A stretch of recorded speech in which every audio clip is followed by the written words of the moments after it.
Welcome to the Trailer Park Podcast, episode 7. Yeah, 7. Well, shit.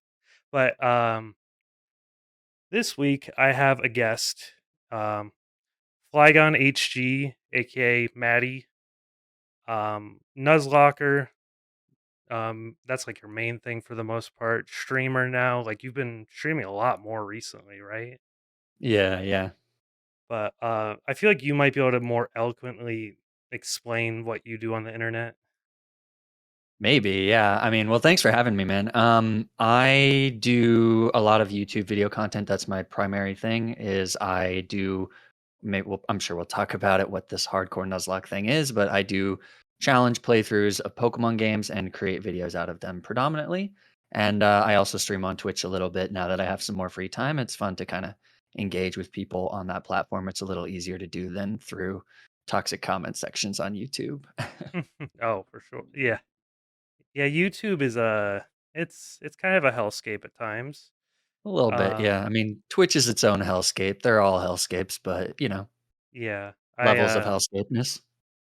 it's been very interesting trying to, get into making content and getting into streaming and everything and seeing just how both platforms kind of react to either like if you get any amount of viewership on one or the other, how people or if you talk about certain topics or do certain things, I guess. Mhm, But I mean, I feel like with Pokemon, you wouldn't assume it would be maybe outside looking into the Pokemon community. It's like you wouldn't assume it'd be super like not toxic, but like hotheads and stuff. But then if you are in the Pokemon community in some way, it's like people get so mad about it and get so yeah, people get really heated. upset about opinions on subjective qualities of Pokemon and stuff like that. It's all fun, but that's everywhere on the internet, especially when most of them are children, so Yeah, fandoms are just a breeding ground for people to get angry.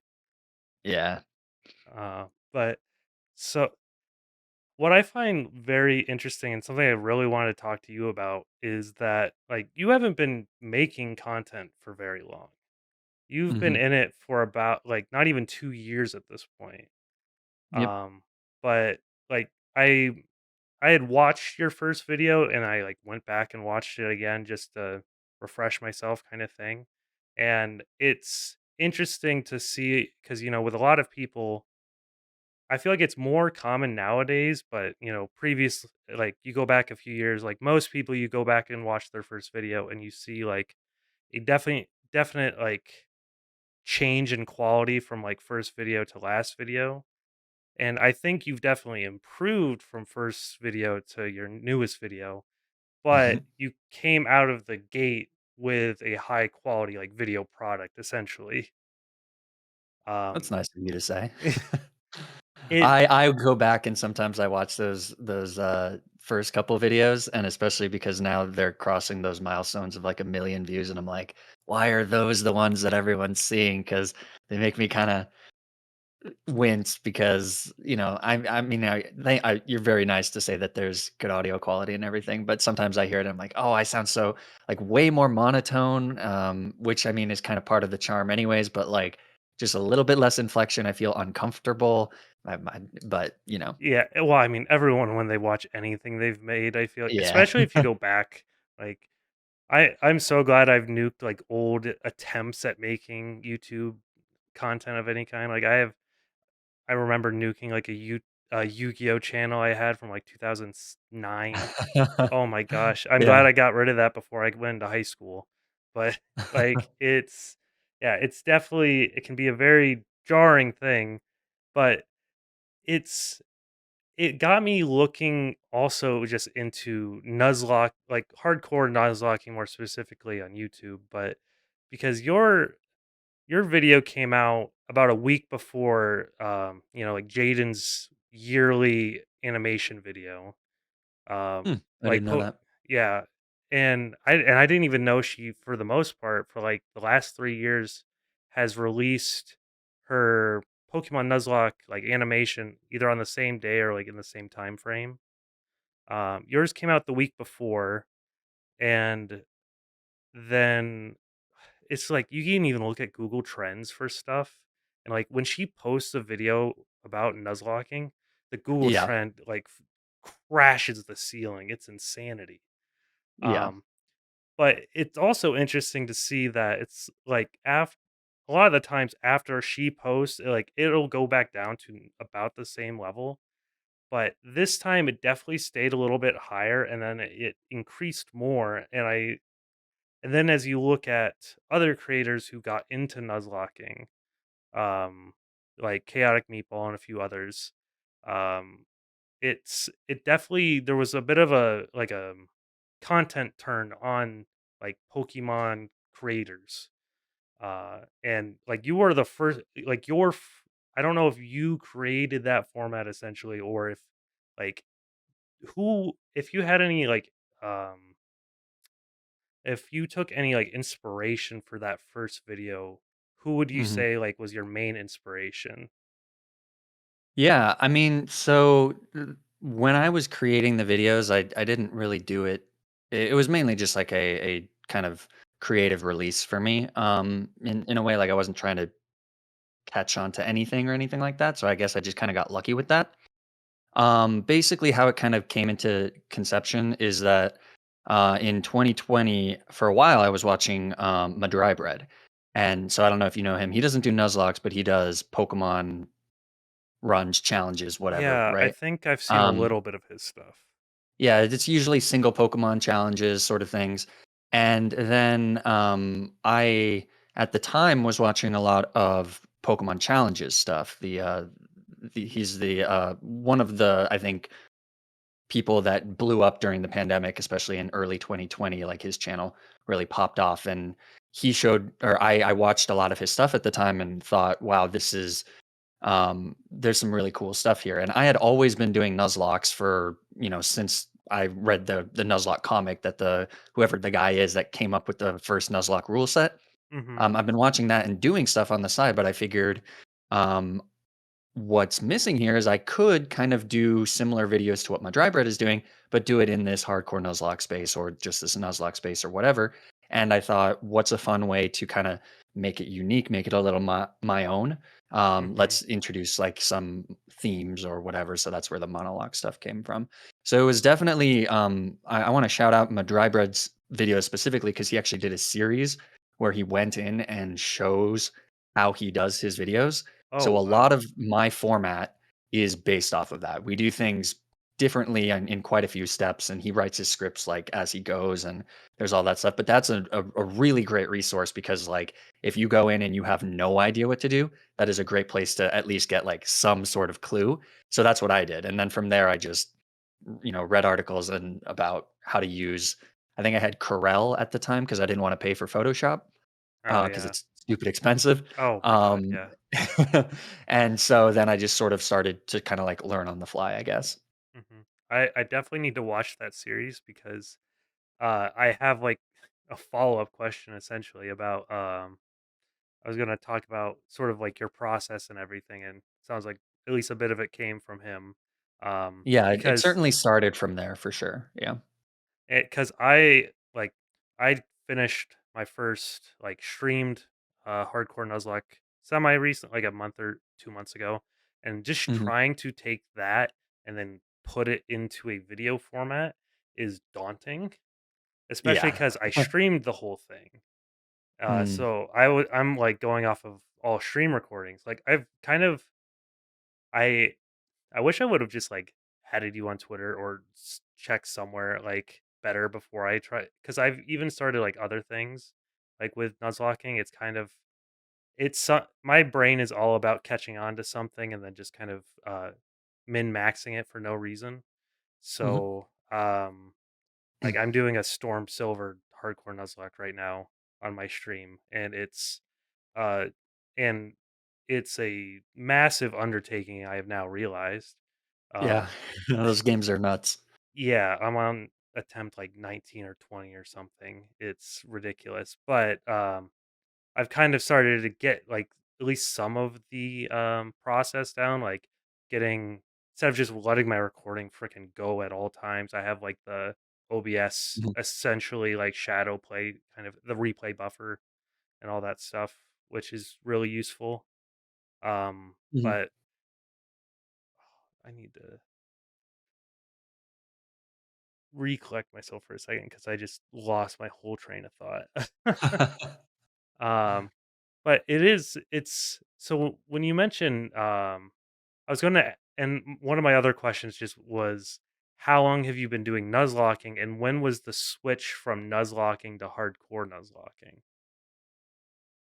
Um, so like I said, I've like been aware of Nuzlocking since that first comic. And Mhm. if you don't know what I'm talking about, they're hilarious comics. It's I think you can go to nuzlocke.com or something, or Yeah. maybe it's a different thing now because he does some other comics, and I think it might actually be dead now. Like I think the Oh, guy it's kind still of there. abandoned it. It is? Well, the Okay. website is at least. Yeah, Yeah, yeah, I don't think he's updating it anymore, but, so really, really talented guy made kind of comics out of his thing that, it's always funny to talk to people who don't know what nuzlocking is, like, in my personal life, and if they're like, "What does nuzlocking mean? Like, where does that come from?" To have to explain the origin of Nuzlocke is pretty silly because you know what it is, right? yeah, yeah. The like it's a comic where Yeah. he explains like the few rules or whatever. I went And through then he just makes a story of it, right? yeah. And he has a C dot, and he kinda personifies all the characters as you do in a comic about Pokemon to make it more compelling, and his C dot is, named after John Locke from Lost, Oh and yeah. so when he evolves into Nuzleaf, he is the first one that dies in the comic run, spoiler alert, and Yeah. so somehow Nuzleaf, Nuzlocke became a thing because it was a Nuzleaf named after John Locke. It's Oh, I really didn't know stupid. that part for some reason. Like, I looked at this yesterday because I fell down a rabbit hole of like, wow, the history of like Nuzlocking's a really interesting like subject that I don't think anyone's like made a video about before. Mhm. Um, and like, cause I was looking, I was just like, I fell into the Google Trends about it a bit, and so I started looking up like you know Nuzlocke playthroughs from like 2012 to see like who started doing it on YouTube, who kind of popularized it on YouTube, and like kind of the path towards where it is now. But Yeah. and I went through the comic a bit, and it's like it is interesting to see his art grow because like Yeah. he's a Yeah. full fledged artist, but those first few are just like stick drawings. Even though he has some Yeah. like detailed piece, like random faces in there, like for the most part, it's pretty undetailed and some very choice words. Yeah. Because it is like 2010 or something. Yeah, yeah, those first ones are it's funny to see how much more just in terms of the storytelling and the detail of the drawings and everything, it comes from, like, now versus and when it first came out in Yeah, oh 2010 or yeah. whatever it was. Yeah, but so, like, I guess we kinda got off on a side tangent, but to answer your first question, so I would always just kinda do Nuzlocking, and honestly, for the first 5 years or whatever, I'd do it on or off I'd probably pick up my Game Boy Advance SP or whatever in college and just play, or high school or whatever it is, and just play a couple Nuzlocke runs. They just made the games more fun to me because Mhm. it gave me an excuse to go back and, like, revisit the games of my childhood. Hardcore nuzlocking I didn't ever do until I started doing YouTube, and that was primarily because it seemed like a way to make what I thought had become a little bit easier now even harder. Mhm. So once you do a couple Nuzlocks, you can figure out the hacks like, Yeah. using X items, and so you have to set up more restrictions for yourself. And I think that, like, the next thing above hardcore is, like, now people are doing hardcore pluses where they don't let it, you can't use setup moves and stuff like Oh that. yeah, So, yeah. yeah. Um so so the Fire Red one was just your first hardcore run. Yeah, I want to say so. Maybe I did one just for fun, and didn't record it. I think I Yeah. did do a black and white one because I hadn't played through black and white in a long time. Mm, And I think that was hardcore, if I remember, yeah. yeah. But, I mean, it's Yeah, it's all made up anyways, so it's a no Pokemon need to be playthrough at the technical end of about the it. day. Yeah. Yeah. Cause like my other kind of question attached to that was because I ended up doing Fire Red first for mine because Peach House specifically, like, he has a whole video talking about how Fire Red Leaf Green are like the one of the best games for like an introductory, like into the format sort of Mhm. thing. And I would agree because they're like not too easy, not too hard. It's like if you're a I feel like if you're someone who's played Pokemon games your whole life, it's probably a little easy. But if you're Mhm. someone who's like just, you play Pokemon games but have never even looked at competitive or looked at anything like that, it's like it would be a decent enough challenge. Mhm. Yeah. Speaking of like competitive, have you like I did see your stream recently. You were doing like that Smash Brothers X Pokemon Yeah. tournament thing. Have you done competitive Pokemon other than that? Not really. There was a Nuzlocke tournament or a Nuzlocker Hmm. VGC tournament that I was in like I think last October or something. And I laddered quite a bit. I don't do it too much anymore because I tend to get really obsessed with something when I get into it. So like I usually cut myself off cold turkey from VGC because if I do, I just sit there on cartridge and play in Sword and Shield for hours on end, and it's really bad. Hmm. But, so before I was doing the Nuzlocking stuff and that was my primary thing, I was kinda just casually doing it for fun, but I've never been to tournaments or anything. That's not true. I went to one tournament when I was in, like, I wanna say 6th grade. I went with me and a couple of my friends, and I was the only one of us to get to the 2nd round. So everybody else had to wait for me to do my 2nd game, got demolished in the 2nd round. The only reason I won the 1st round is because I had a Lapras with sheer cold. Um, so Like it you just was cheese the hell out of your first yeah, round. I mean, I was a kid. I didn't know what I Yeah, was doing. It was in well, Emerald days where there wasn't even oh my Wi-Fi or gosh, anything. yeah. But yeah, that's my VGC experience. But it's something that I would like to get more into. It's just Hmm. like with limited time in the day, Oh yeah. um, eventually it does become it's sort of like if I'm not working on a video and I'm doing this, like how much is that worth my time? And there's a little bit of like, well, if I want to do it, I'll do it. And so that's why I do the tournaments and stuff like that when it's Hmm. fun to collaborate with people. It's like you kind of get the tournaments are like, you get to work and work, but like play with people who are very good at the game and everything, and they can give you Yeah. good information. So it's like you can use those situations to progress quicker than if you're just grinding, Sword and Shield ladder or whatever ladder. Um, Yeah. and I mean, I have a background in like playing Smash Bros games competitively, so it's like Mhm. it's something I've put on the back burner for a while now because just school work, all all the life things, but it really like it does come to a point where it's like, yeah, if it's like it just takes too much time if you actually want to be good at it. Yeah, yeah, for sure. And I think, it's just not quite my skill set either, as I tend to overthink things and I'm not amazing at it. Some people say I'm good at it, but I think it's mainly just one of my good friends is just very nice and it's like, yeah, you're good at it. Um, Yeah, yeah, you gotta have somebody but to gas you up. yeah, exactly. But I do watch a lot of VGC and I loved watching the like the championships players cups. I watch Hmm. Aaron Cybertron Zhang's channel Yep. almost daily. James Bake, Joe UX9. So like it's a really cool sector to be in and it's really cool to see like kind of the masters at work. So it's something I'm very admirable of in spite of not necessarily being able to do it myself. Hmm.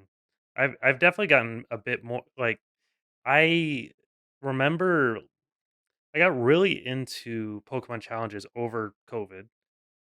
And then but I kind of hit this weird wall of like watching almost all of his like easily digestible content during like probably 2020, like early 2021 maybe. And then I feel like just a few months ago um the YouTube algorithm really started pushing like the hardcore Nuzlocke sort of videos. And it didn't help that I was also looking up like information about stuff because I was doing my own runs and everything. But and then that's now pushed like competitive videos into my feed and everything. So I've Mhm. been watching like Woofy and everything.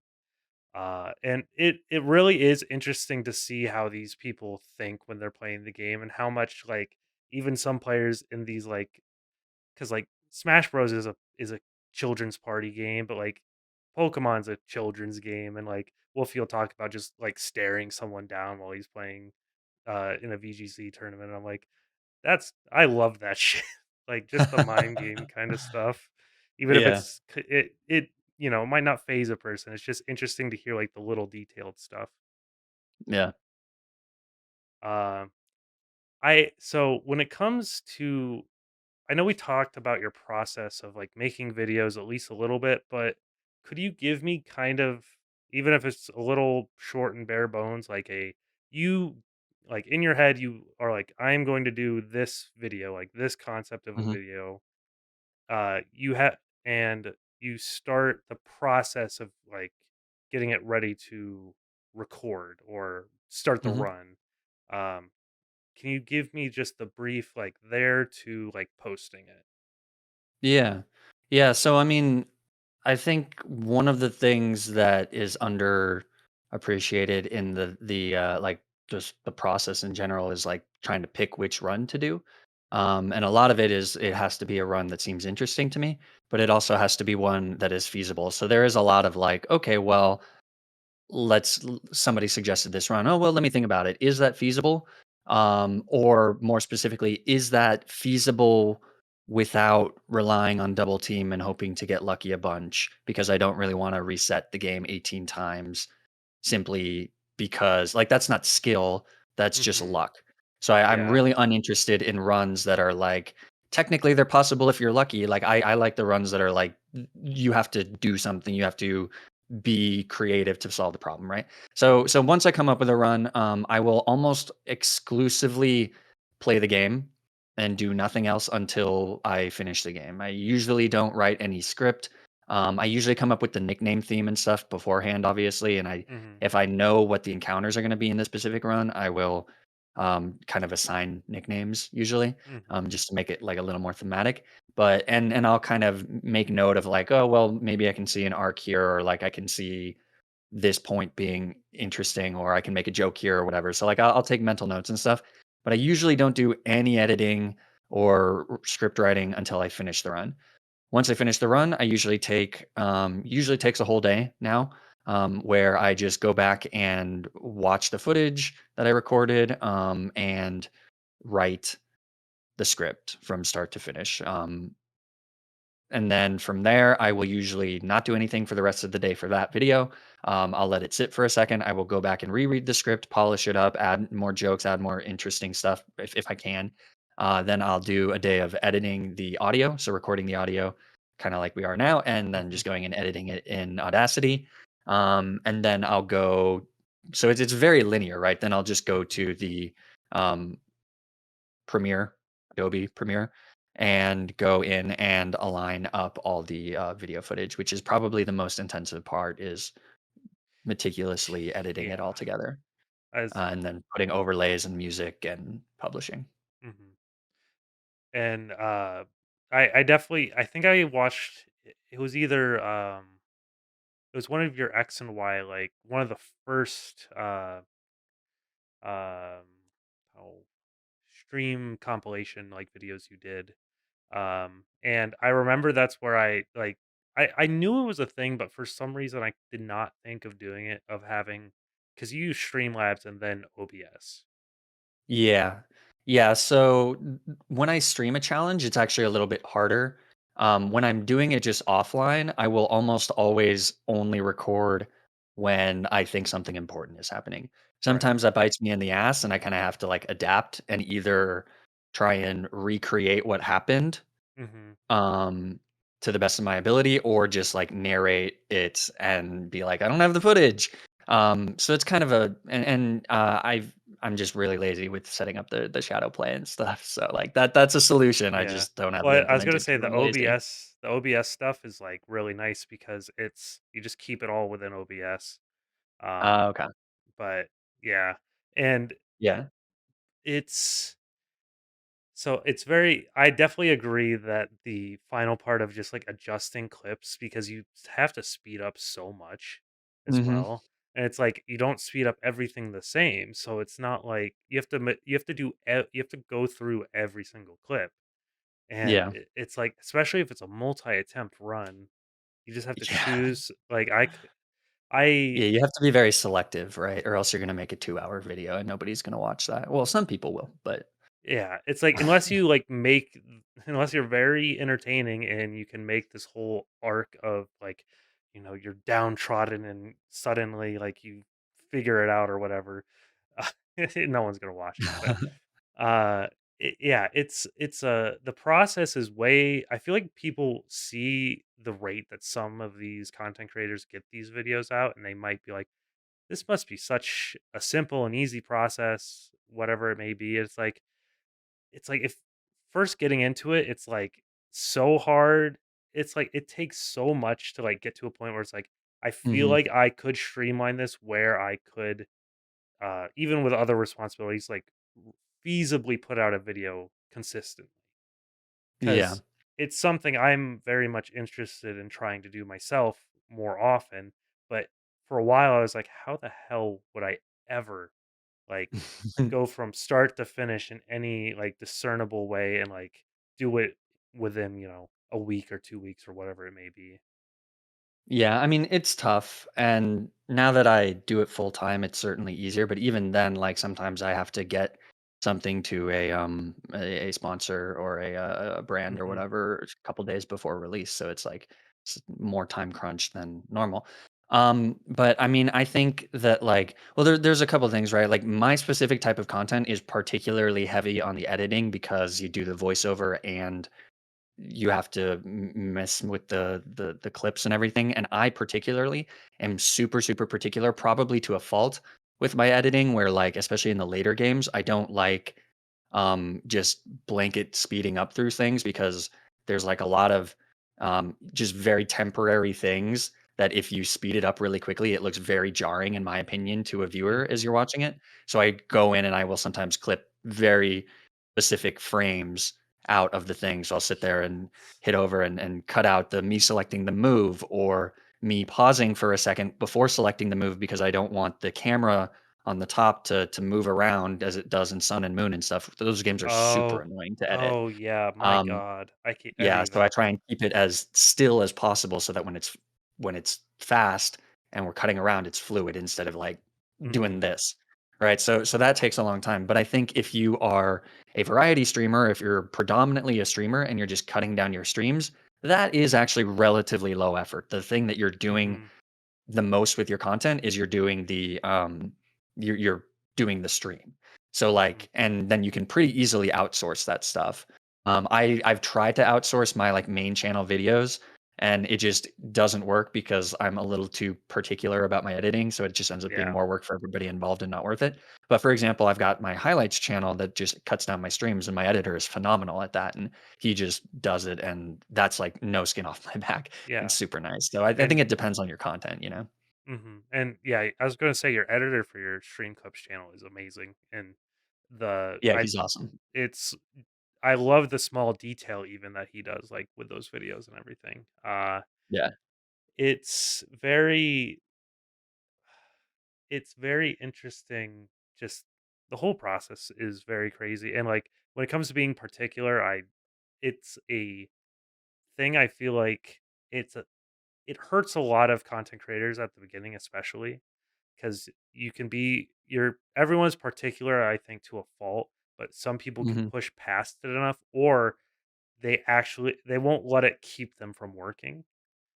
Mhm. Where I feel like Yeah. for a lot of people, they let it just completely like sideline them. They'll stop working on projects because they're like, I just can't do it and stuff like. Yeah, I Yeah. mean, it's a problem I have terribly where I like make a video. I One of the videos I have on my channel has like 14 views, and I remember there's a specific thing in there. I took like 2 hours to green screen Yeah. clip something out or something, and I was just like, then there's a my low probably my lowest effort video on my channel has the most views, like Yeah. by like four It's times or something. it's tough. I mean, that's the frustrating thing about the YouTube algorithm and content creation is that, like, quality or the amount of effort that you put in it almost never is directly proportional to viewership and stuff like that. So it's Hmm. important, I think, especially when starting off. to not be obsessed with numbers and to do it because you want to do it, right? Oh, yeah. Unsolicited advice here, I guess, is that like you you need to be making stuff that you're proud of and stuff that you enjoy making, and I think honestly stuff that you would watch yourself, Mhm. instead of trying to like chase a trend or Yeah. something, you know? Because ultimately there's just like this huge factor of luck in getting picked up by the YouTube algorithm. Like I had no idea Jaden was going to release a video. That makes a lot of sense to me. I didn't really realize that, but that makes a lot of sense why I just kind of like struck at the right time. I was in the right place and my content is semi decent enough that people picked up on it, right? But Mhm. there's a lot of other people that are doing, if not the exact same thing as me, something of similar quality and not getting picked up simply because they didn't get lucky, you know? Yeah. Um, but ultimately, like, I think I would still be doing this, maybe not in the same frequency and magnitude because I would need another job, but I Mhm. would still be doing this even if nobody was watching because I love playing the games. And I think that's the really important thing. Yeah. And it's something that I have gone through that kind of thought process of, like, I think there's a I feel like I've watched a ton of videos just talking about, the process, blah, blah, blah. It's like, because Mhm. it's helpful to have people who have gone through this sort of thing just help you through your kind of inner monologue and break it sort of deal. And I definitely have the mindset of I want to make content. And there are trends that I see where it's like, I like the content in it. I could see myself making something similar, but I definitely don't wanna just make cookie cutter same kind of thing. It's like Right. you can do trends, just do them make sure it's unique enough that, it's not just the same thing as, like, every other person on YouTube. Because there are those people who and a lot of them there are a lot that do well on YouTube by being just trend jumpers. But Mhm. Yeah. it's like and, more power to them, whatever the hell, it's but just do what you enjoy, like you said. It bottom line is, like, if you're having a good time, it's like, who cares what other people think, and who cares if Right. anyone's really watching? It's like, just Yeah. make something you're proud of. And I mean, honestly, that is so much easier to say than to like Oh, yeah. to embody, right? I mean, Yeah, I felt even very grandstanding for a moment. no, but I mean, like it's a good point, but it's also, I guess, like for anybody who's listening and being like, like I too struggle with all of that, right? Like there is when one of my videos doesn't do as well as the one before, I'm like, shit, what did I do wrong? But or oh man, I need to, I after the sort of what really got me famous or popular or whatever is the monotype locks, right? And Mhm. so, but I didn't want to only do monotype locks. I wanted to do different types of Nuzlocks. I wanted to do different types of content. And a huge part of me was like, is this spreading myself too thin? And like, I was so terrified that like I was gonna lose subscribers or relevance or whatever if I didn't just stay in my lane and do the monotypes for the next 3 or 4 months, which is what a lot of people did. Like a lot of people were like, "Oh, monotypes, I can do that," and then they did that, and that's all they did, which fine. But Yeah. I didn't want to do that. Um, and but I was like so worried about it until I had conversations with my girlfriend and people that I trusted and stuff. That it's like, what is they sort of asked me and helped me be retrospective and reflective of like, what am I doing this for? Am I doing this to be YouTube famous, YouTube popular? No, I'm doing this because I love making these videos and I love playing Pokemon. So like, is my goal to get the most views? Not really. I would love to have views, but I want to do what makes me happy, right? And the Mhm. second that it stops making me happy, I stop. Mhm. So it's just I think that's really important to remember, even if it's really, really hard to Yeah. remember, you know? Yeah, it's a very hard thing to internalize and, like, fully follow for some people. And, and everyone will kind of fall they'll they're thinking that way, and then, like, they just, lose track of Yeah. thought, lose their focus, and suddenly they're, you know, just completely off tilter or kilter or whatever the Yeah. word is. Uh, and something I forgot to mention, but it's just like a funny tidbit was, because back at the question about, like, switching over to hardcore Nuzlocke, I had a note in here. So in your first video you make a joke with your rattata, uh that anyone can cook rattata, and the way that you like um vocalize like the sentence around it, like I very much thought it was one of your segues, like into like a sponsored ad or something.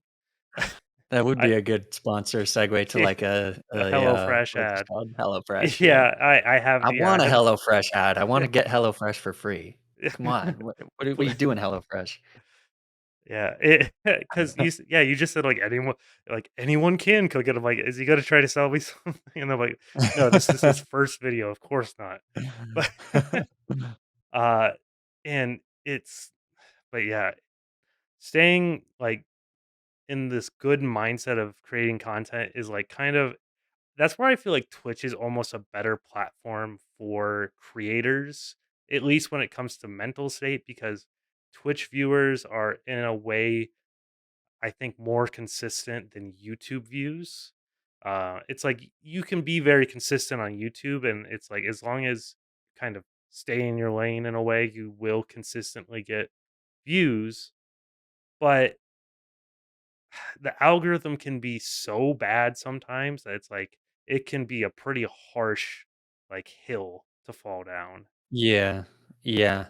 I mean, I will say, and maybe I'm biased, but I will say that like if you look at my Twitch viewership and you look at my YouTube viewership, one of them is magnitudes larger than the other, and I will say that it's YouTube that is magnitudes.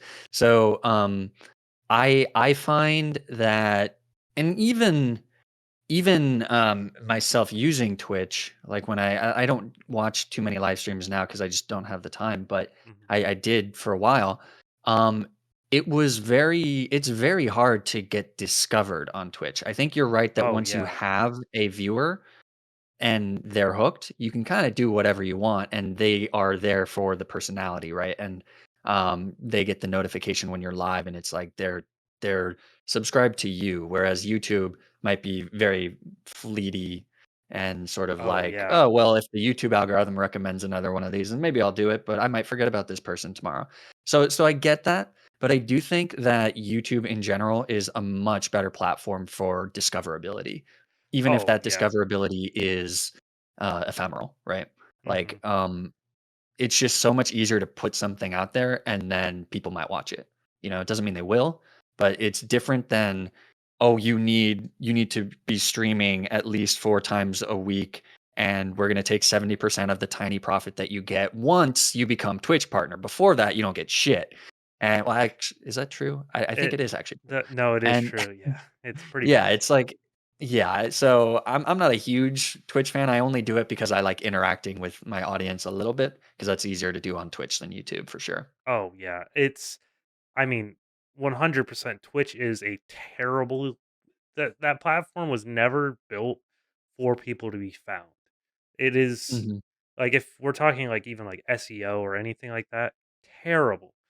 I Yeah. could it's there's so many different like articles and other things that just explain if you go to anything it's like how to grow on Twitch, it's essentially like go somewhere else and then come back. Like Yeah, which is what I it's did. yeah, it's Like, like I streamed on Twitch for a little bit and was streaming for, like, 1 or 2 people, but it's also because I didn't have the time to do it mm, consistently, which is what you really need for Twitch.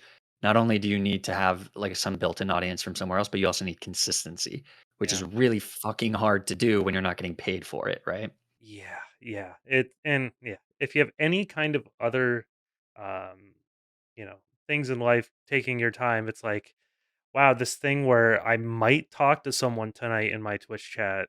Uh, it's Yeah. like, or you might be trapped in a chat with someone who's not exactly the nicest or very. I've had just some Yeah. really weird interactions on Twitch. Mhm. Uh, Yeah. A lot of children. Yeah, and a lot of children, some weird adults. Yep. I don't know which one's worse. Yeah, it's so odd, but yeah, I'm a big fan of YouTube content in general, like over Twitch. I like streaming. Mhm. I like streaming. I think you can make some really cool content in like the streaming sort of landscape, but like YouTube.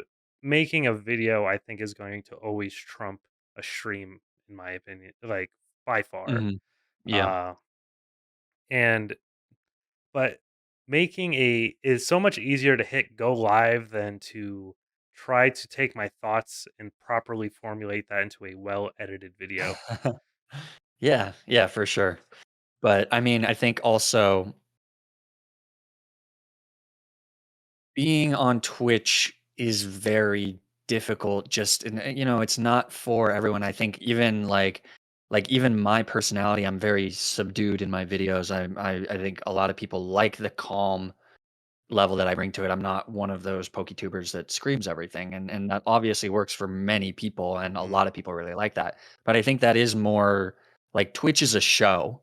mhm. Oh, You're yeah. I think a lot of it is like you're You you're put on your putting on a voice actor show. voice and yeah. Right, right. That's how I mean, and again, if you just wanna have a good time with a couple friends or 10, 15 people, then you can do whatever you want. But I think if your goal is to get thousands of viewers and stuff, a lot of that is from over the top personalities, and not a lot of people can do that. I certainly can't. Yeah. So that's another thing that I think is like tough about Twitch. Yeah. It is like a very it's I feel like Or you can YouTube be is incredibly attractive, but I'm also yeah, not that. yeah, very very much agree with all of those points. Uh Twitch is a very like these platforms are they allow, different people to thrive, I think, because um I'm a very sort of introverted person. I feel like I can definitely sort of break myself of that for Twitch at times and like kind of be a little bit more push myself out and like kind of over the top if I like really if I feel up to it as long as like, I haven't been destroyed by society that day or something. Uh it's just like but YouTube it's like I get to plan it out so I can like when I Yeah. have a good day or a good time of feeling like I can properly record what I need to for a video and I know it's the right energy even though I feel like I'm Mhm. still having problems doing that properly because but something I do enjoy about your videos is and like because you said like you're not over the top, you just kind of are yourself essentially. That is something I very much enjoy about your content. You're not putting on this weird voice or making like very obvious like over or like weird jokes. I feel like some content creators in the space definitely look at their analytics and can tell, there's a lot of kids in the Pokemon like viewership space, and they can tell they like these kind of weird, very on the nose jokes. And I'm just like, man, I'm 25. I don't care. Like, I don't need. It's like, I mean, more power to him. It's like the rest of the video might be very good, and I might like it, but that one, like some of the creators I've seen before, it's just like one or two of those, and then I'm just out of the video, and I'm like, yeah, it's just too much. Yeah, and I mean, that's the nice thing about the Pokemon community is that because there are so many people in the space, Hmm. and because there's such a large age group that fall into that Pokemon YouTube thing, is that there can be room for so many different types of people. So you can have people that are more specific to children's content. You can Yep. have people that are much more mature.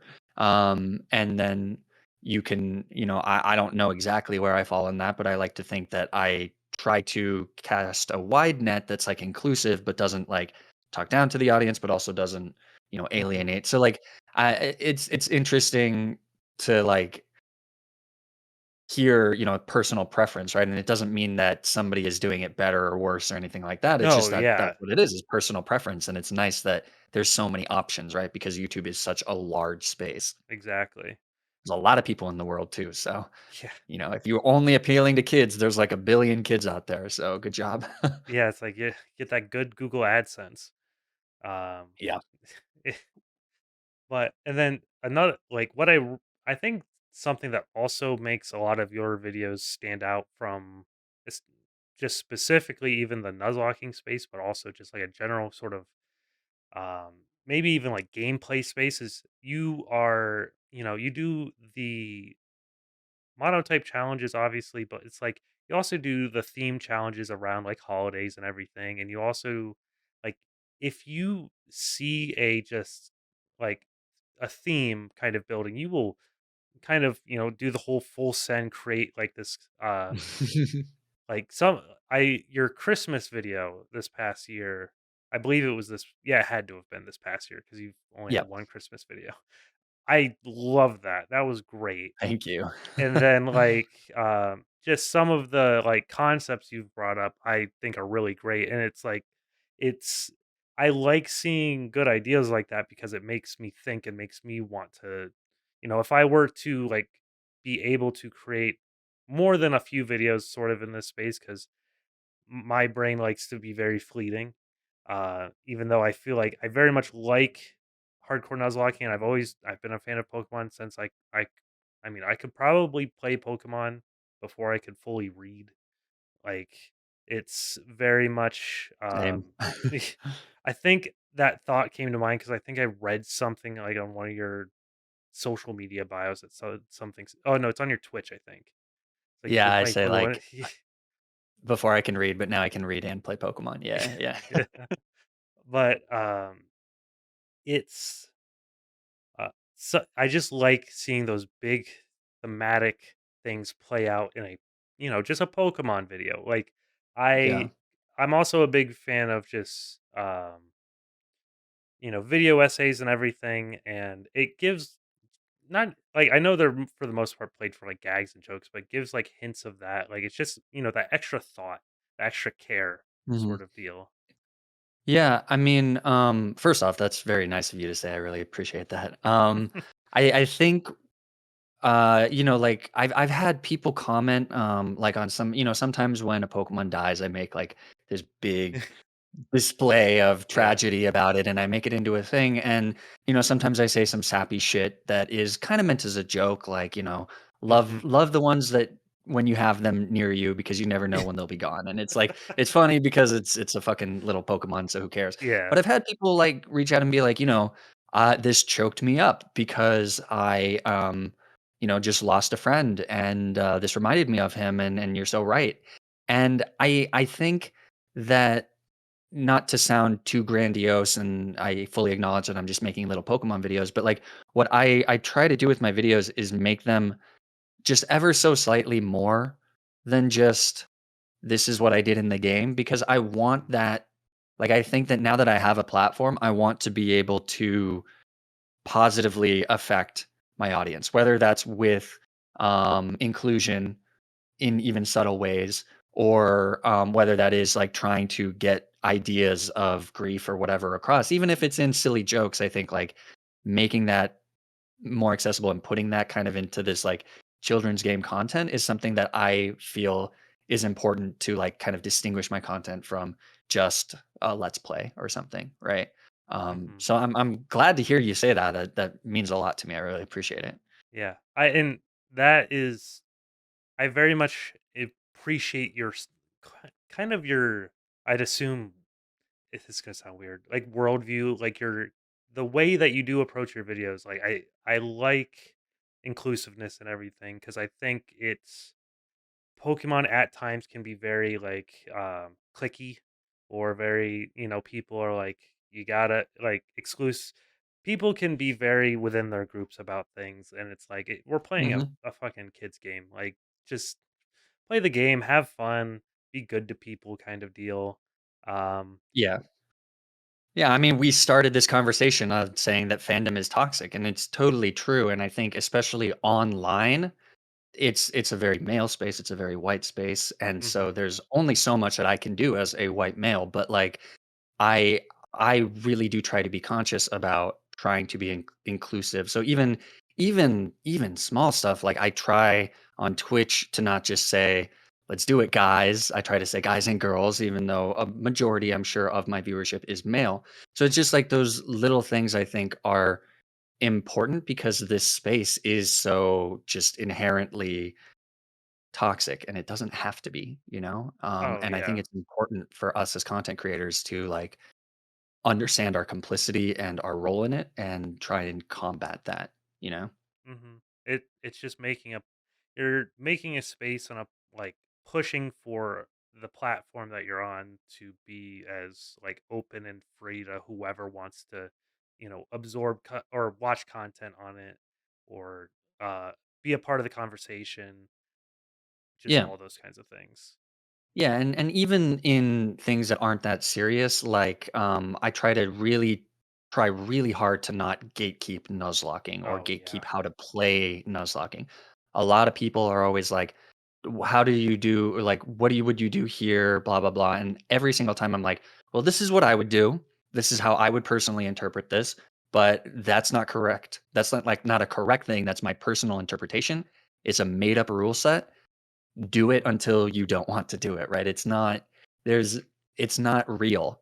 It's all fictional, and anybody that tells you that this is a technically the Nuzlocke doesn't start until you've got Pokeballs. No, technically you can do whatever the fuck you want because you just made up that rule yourself. Like, sorry. So Yeah. sometimes this gets me a little heated because I really hate comments that are like, "You did this wrong," and it's like, "No, I didn't. This Oh is my my gosh, playthrough." yeah. And I can imagine, I'm confident enough in my platform and my like I'm confident in my ability to nuzlocke that I don't care if somebody or I'm not offended if somebody is like you're not doing an actual nuzlocke. But I think it's really dangerous for people who are just getting into it or just trying to do a nuzlocke and they feel intimidated because they're like, well, I don't want to seem invalidated if I'm doing a nuzlocke wrong. Because I think that this space is so special to me and it gives me so much joy that I want other people to feel like they can experience it in any way that they want, even if Mhm. that is like, "Oh, my starter died after the 6th gym." Just do it again. You're still doing a Nuzlocke, like, the conceit is still there. Like, Mhm. you're just making it harder for yourself, but you're not trying to take away the fun, and don't let people bully you into doing something that you don't wanna do, you know? Yeah. That was a little bit of a rant, I apologize, No, but no, it's you're just something fine. I'm very, very particular about. Yeah, I completely agree. People get all up in their own like heads about stuff. Mhm. They want it to be this exact thing so badly, or like they're they're just gatekeepers, like we were Mhm. talking about. They just want so badly to have their own thing. If you don't do it correctly, you're not actually doing the thing. Yeah, they Um, want a sense of superiority, right? yeah, Or that like if anybody can do a Nuzlocke, then it's not that cool that you did a Nuzlocke. And it's like, no, if anybody can do it, then that's good. That's yeah. good Like because there's it's a more fun way to people. experience the game. Yeah, there's More more people AdSense. having No, fun. I'm just kidding. More green, No. Yeah, Uh, that's all it is. yeah. Anyone ever has only played Pokemon for money. Yeah, Uh, yeah, exactly. but it's it's such a weird thing that we can have such a detailed conversation about playing a Mm, minute, like person to person but specific rule set about Pokemon games.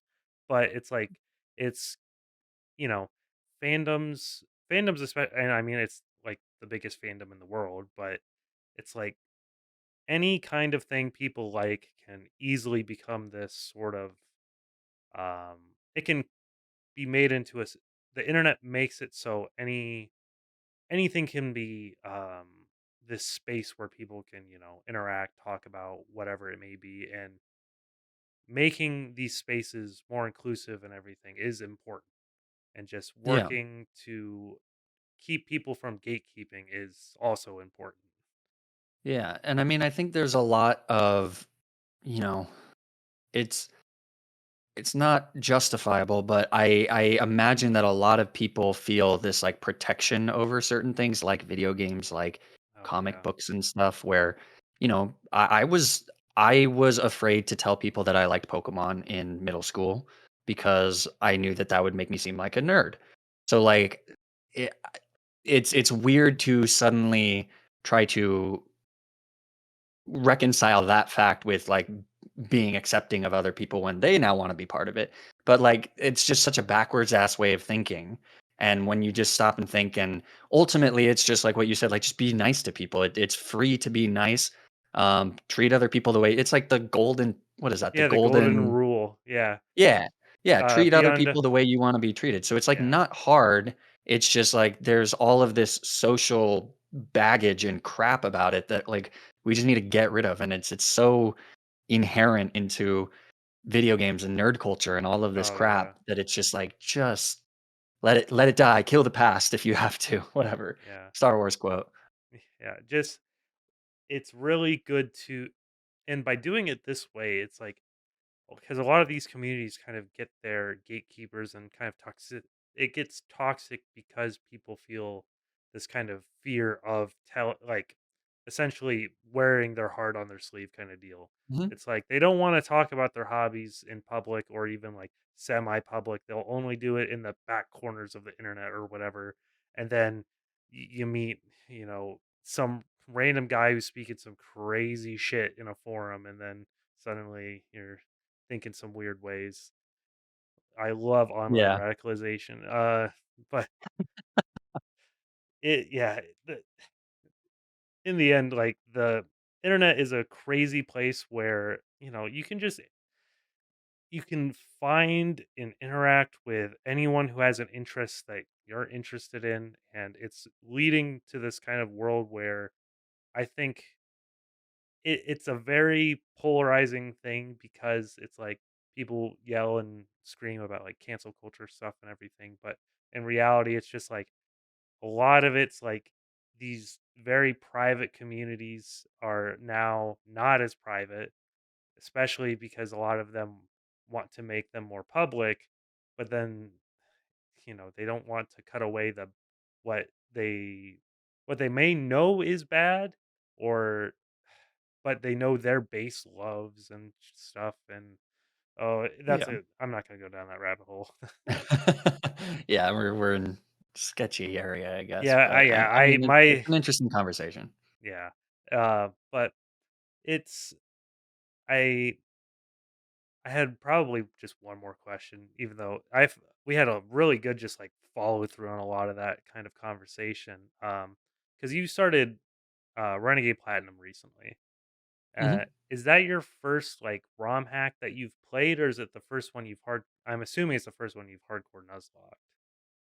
Yeah, it's the first one I've hardcore nuzlocked. I've done a little bit of or I did a little bit of Emerald Kaizo, not as a hardcore nuzlocke. I did it as just a regular nuzlocke, and I still wiped it, like, the magma hideout or something, but, feel like that space has been explored plenty, and I don't really have an interest in doing it, but I adore Renegade Platinum. I think Griano is a genius Mhm. with his ROM hacks, and he's like the interactions we've had, he's like nicest guy ever too. It's so I love that thing. I'm excited to do Storm Silver, probably Volt White. I might wait for Storm Silver to do the, like, he's doing an update to it Yeah. or whatever, but Yeah, he is.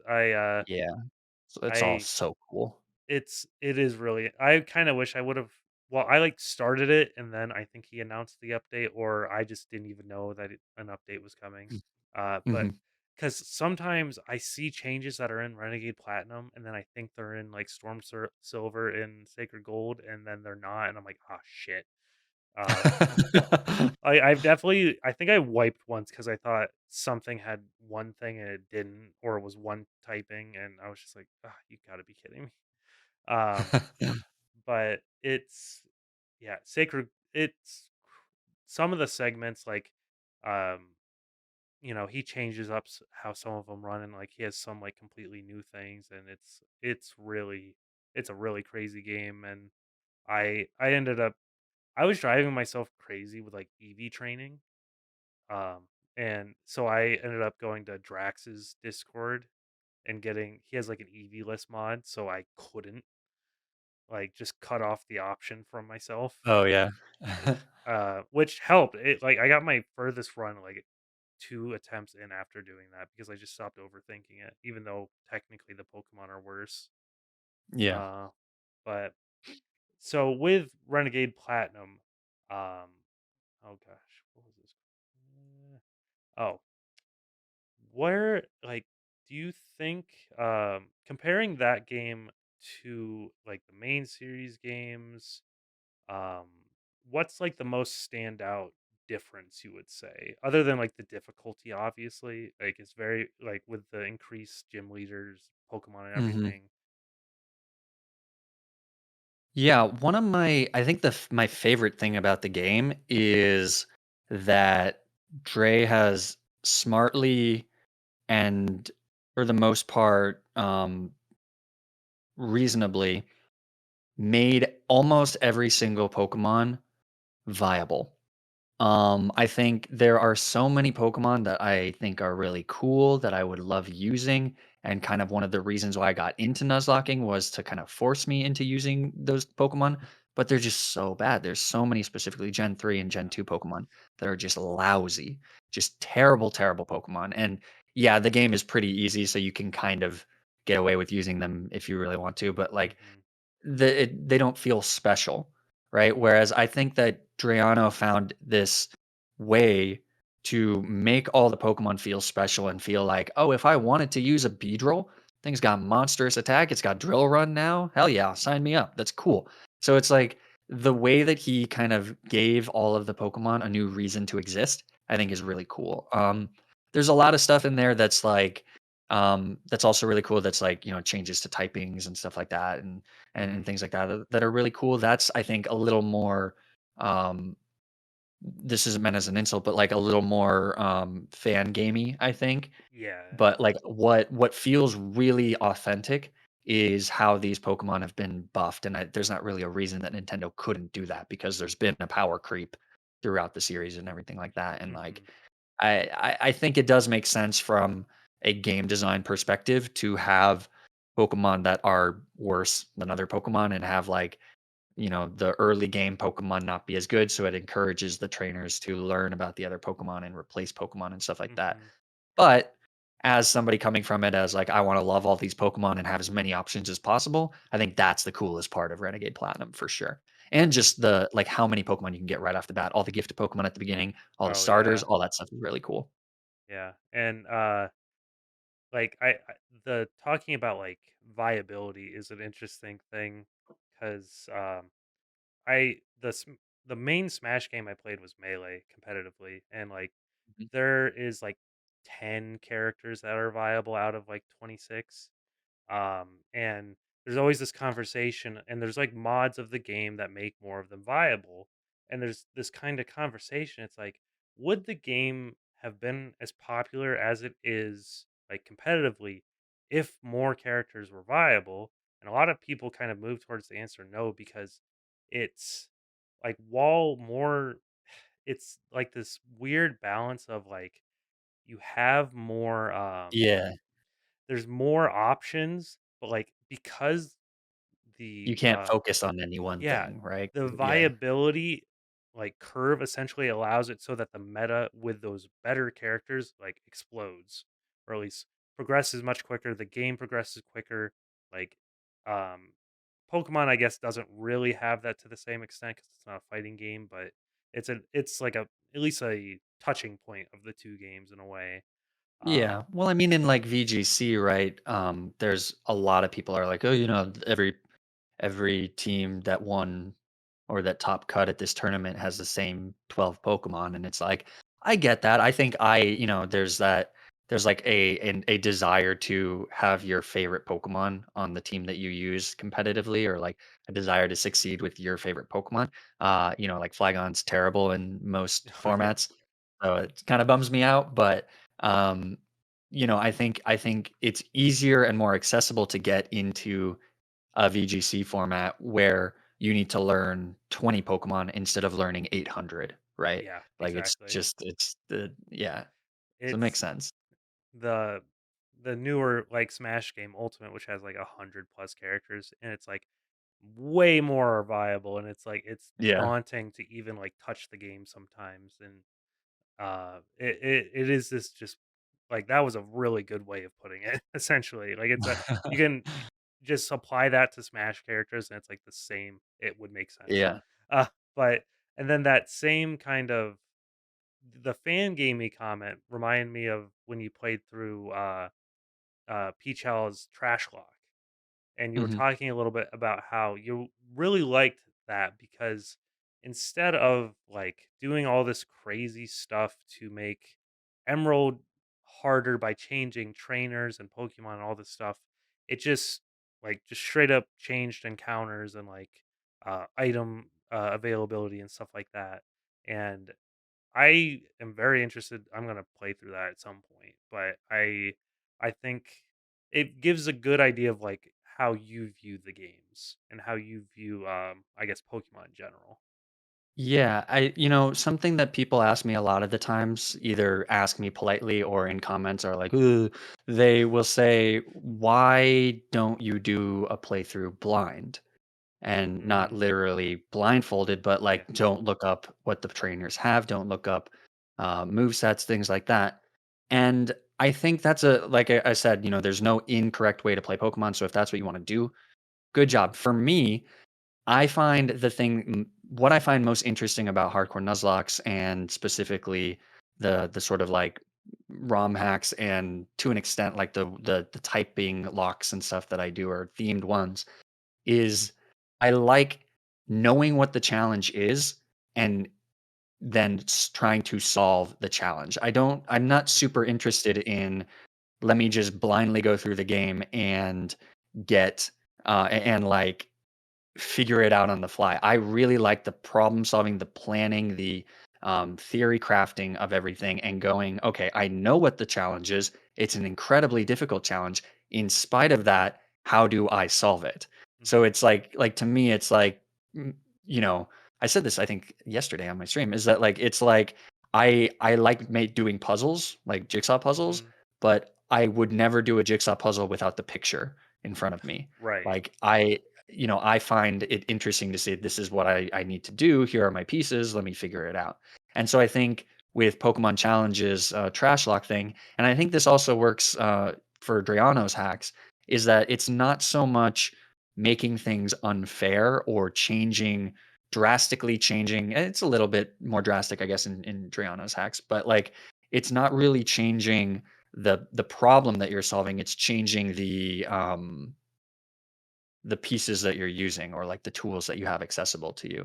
So I think it's a little different than I want to say SHF's hacks like the Kaizo ones, like Emerald Oh Kaizo. yeah, yeah, I yeah. think that game when I played it, it was really fun, but a lot of that seems aggressively unfair sometimes, or that like it's not Yeah. perfect for nuzlocking because you kind of need specific encounters to even allow yourself to get through things, or like something sometimes just has focus band or quick claw with explosion and stuff. So it's like a lot of that stuff is a little no, it's not luck based because you can always play around it. But like I am much more interested in things that are concrete and tangible, and I can come up with a way to surefire guarantee how to avoid that problem no matter how hard it is, if that makes Mhm. sense.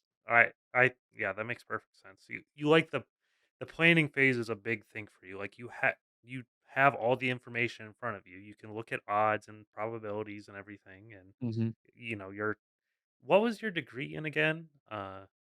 Biomedical engineering. Oh my god. That's quite the degree to have. Not that complicated. It's fine. Yeah. I just hear biomedical and I'm like my brain goes blank. Uh Yeah. but it's yeah, I definitely understand. There's the appeal of the blind, there's the appeal of the I kind of like both concepts a bit personally. Yeah. I slowly fell out of liking blind playthroughs a little bit because I was like, I'll try Storm Silver a few times blind. No shot. You can't play that game through blind if you're doing a hardcore Nuzlocke. I don't know what I was thinking. Like you just because the way like Drayano makes them fair, I think. It's like if you Yeah. actually, put your head to the table, like you can take care of it. But if you're just winging it, like you can maybe get through it. It's like I've had some runs, it's like where I'm like half doing a little bit of both. It's like I can kind of wing it. But there is like enough of a curve there where it's like you just have to you have to plan. There's no getting around it. Mhm. But then Kaizo I like uh Peachow's video today came out for his Kaizo wipes, and just seeing some of the stuff now that like I watched some of the streams when that was going on, when I had less of an understanding of Pokemon, I think, and now I have a supremely better understanding from how much I've played, I think, and how much I've had to look up for some of the challenges that I want to do or like have attempted. Um and it's like I see what Kaizo is, and I'm like, that's ridiculous. Like it's like complete. It's like end game kind of like hardcore nuzlocking. And realistically, it's like, why would you ever want to go to this end game of it? Yeah, yeah, I mean, it's just it's not for me, Yeah. but, you know, I think a lot of people like it, and it's a really from what I've seen of it and from the little that I played of it, it's a very well-designed game, for Hmm. what it is, so, like, all credit to SHF for it's a really cool game, it's just Yeah. not exactly what I wanna do with Nuzlocking. Yeah. It's personal preference, like we said. Just Yeah. completely up to the player. If you don't like it, you can play another game. If you don't like the format, you can adjust it to your like to how you want to do it. There's nothing keeping you in the bounds of one thing or the other, except for the Yeah. code, unless you want to change the code, because technically you can if you really feel like it. Um, but yeah, Pokemon games are crazy. Uh, but I don't want to keep you too long. But it was very nice to have just very open conversation. It kind of just flowed, I think, pretty easily, and I feel like I got a lot of just good. I like talking to people who are very passionate about what they do, and you're obviously very you like what you do. It's it feels like it comes very naturally to you to um kind of make your content, which is it's like it's something I wish I could have the same kind of mindset of, but I get into these ruts of like just I feel like life just causes that kind of problem as well. But it's like Yeah. prioritizing and everything. But you kind of just work at it and you can get to that point at some point. Yeah, I mean, thanks. I really appreciate all the kind words, and thanks for giving me the opportunity to just babble on camera. I hope I didn't say anything stupid, but I'm sure No. I'll hear about it. Yeah. Yeah. I don't even know what subreddit would be posted on, but just like angry typing. Yeah. But yeah, I so I don't know how I end these. I'll just do the cut there. So that'll be All that'll right. be where the cut. But I wait, no, no, no. Do you want to? You can shout out your social media or anything you want to shout out. Yeah, yeah. Follow me on Twitter at FlygonHG. I don't have enough Twitter followers, and I like when people like my tweets. It's the purest form of dopamine, so I would appreciate that. But check out my videos at FlygonHG on YouTube. They're sometimes they're good. Okay, and then follow him on Thanks for Twitch. having me, man. Yeah, of What's that? course. I said follow you on Twitch. Oh yeah, yeah. Follow me on Twitch. Also FlygonHG. It's pretty consistent across Yeah. all platforms. Follow me on TikTok. Do you have a TikTok? I do have a TikTok, but I've Oh, made like 4 of them. It's been a while. I don't really understand it, so I don't use it much. I don't really understand TikTok. yeah. TikTok is a platform of that's a hellscape of even weirder algorithm. They're all hellscapes. Yeah, I They're all mean, hellscapes. this world is a hellscape if we really Add me want to on get down to Snapchat. add me on Yeah, Snapchat. Get my private story, but yeah, it's tax exempt. yeah. Uh, but yeah, thanks for talking with me. Yeah, thanks for having me, man.